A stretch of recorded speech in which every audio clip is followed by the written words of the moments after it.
تو मेरा अगला सवाल है औरंगजेब फारूकी से कि क्या जन्नत में दाढ़ी होगी? नहीं होगी। क्यों?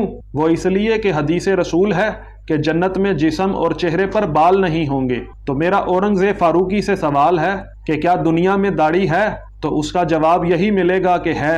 तो क्या नेक लोग ही दुनिया में दाढ़ी रखते हैं या बुरे लोग भी? तो उसका जवाब है कि बुरे लोग भी दुनिया में दाढ़ी रखते हैं। क्या यजीद की दाढ़ी थी? हाँ थी। क्या फिरौन की दाढ़ी थी? हाँ थी। क्या सिखों की दाढ़ी होती है? हाँ होती है। क्या औरंगजेब फारूकी की दाढ़ी है? हाँ है। क्या फजलुर रहमान की दाढ़ी है? हाँ है। क्या इब्तिसाम इलाही ज़हीर की दाढ़ी है? हाँ है। तो साबित हुआ कि दुनिया में नेको बद दोनों लोग दाढ़ी रखते हैं, मगर जन्नत में नहीं होगी। इसी तरह दुनिया में नेक और बद लोग गिरिया, नोहा, आहो बुका और मातम करते हैं, मगर जन्नत में जन्नती खुश और खुर्रम रहेंगे, मसरूर और शादमान रहेंगे। और मेरा अगला सवाल है औरंगजेब